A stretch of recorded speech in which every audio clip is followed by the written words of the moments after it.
Have you ever run into a celebrity when you're out in public or when you're working? Do you know someone who's met one and the stories they have to tell you are just horrific? There is a saying that said, if you ever meet your heroes, you are going to be disappointed. So we're going to have a look at some celebrity run-ins and how they turned out. And remember, these stories are just alleged, and just like us, celebrities are also entitled to bad days. How rude. How possibly could the person who wrote The Notebook and A Walk to Remember be rude? Just thinking about A Walk to Remember brings actual tears to my eyes. It was just so good. Well, according to one person, the man who wrote about love is not so nice in real life. And here's what they said about Nicholas Sparks.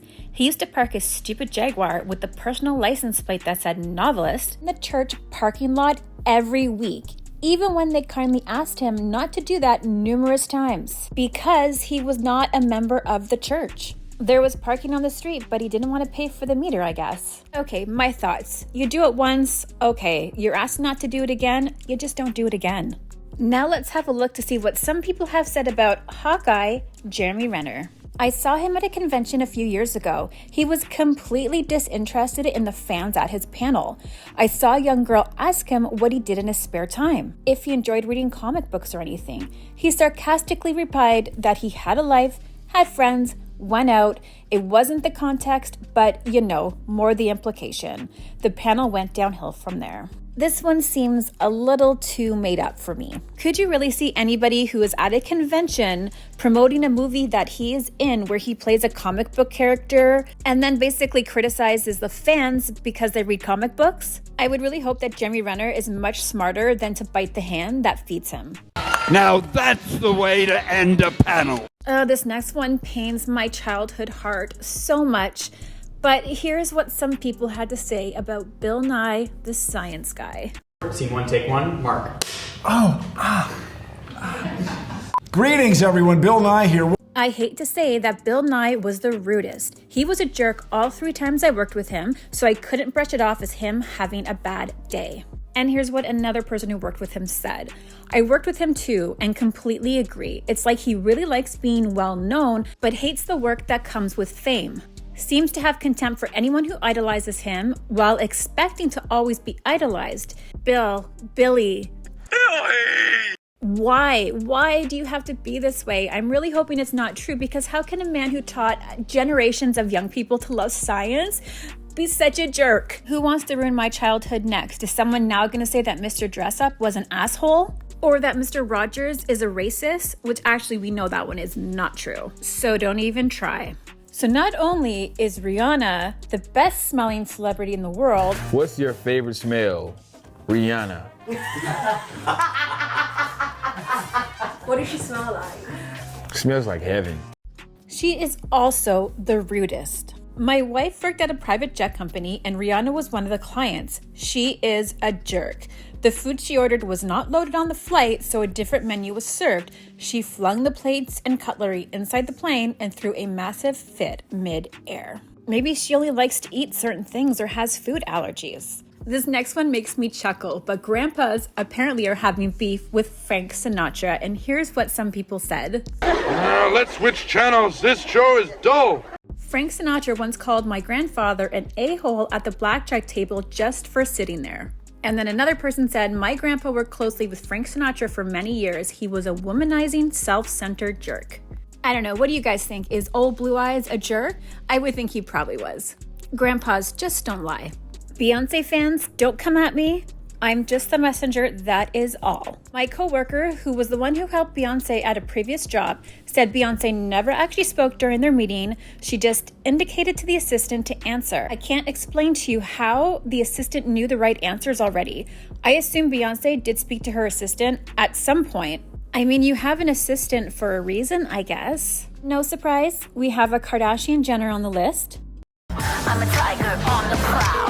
How can people not answer their phone at 7 a.m.? It's almost lunchtime. I'm a mom, I'm a grandmother, I'm running businesses. There's Kylie Cosmetics, and there's Kylie Skin, Kylie Baby, Skims, Good American, 818, KKW Fragrance, Arthur George, The Hot Sauce Company, Halfway Dead, Safely. Can just one person be lazy in this family? What did I leave out? Probably something. And here's what was said. The worst by far is Kris Jenner. She will literally wait until the paparazzi arrives before she gets out of her vehicle. We don't have this issue with anyone else. I'm fairly certain she calls them herself. She doesn't even acknowledge anyone. She's super needy and she's difficult to work with. Now, this has been rumored for years that the Kardashians will actually call the paparazzi to let them know where they are going to be. One example is when Kim was basically a nobody and she went on a date with Nick Lachey. They went to a movie and that just so happened when they came out, there was loads of paparazzi. He assumes that she called them. Hey, those women knew what they needed to do to get their name out there, and it worked. Now we are on to the handsome Usher. And here's what was said about him. I've met several celebrities over the years, and Usher is the rudest, cheapest piece of trash. All 3 times I've interacted with him. And here's what another person had to say. My husband worked at a J. Crew where he and his mother would come in, talk down to him for no reason, literally just threw the clothes on the floor when they were done and didn't buy a thing. Usher is a piece of poop. And last, we are going to talk about Mark Wahlberg. It all could have been different, Mr. Walker. You should have allowed nature to take its course. In the end, it will anyway.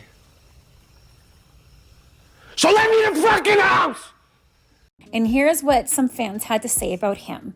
I stayed in a hotel room next to Mark Wahlberg over 10 years ago. He and his friends were extremely loud, listened to 80s rock music all night, and never slept. It wasn't rude exactly, just annoying. To me, that sounds like they were having a really good night. Who doesn't love 80s rock music? I'm sorry, but I do. Then another person claimed that they sat next to Mark Wahlberg at some event. I think it was the VMAs or something.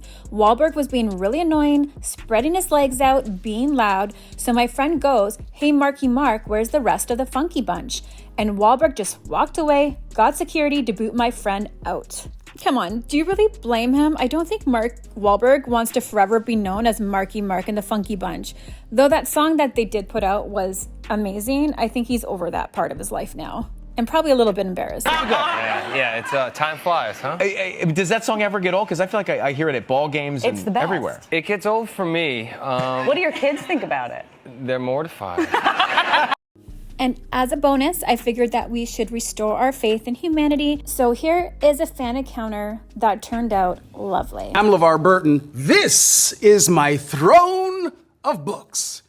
I met LeVar Burton at MegaCon. He was really as kind as you would hope. He even told me that my name was poetic. And that is it for this video. What do you guys think? Do you think these rumors are true?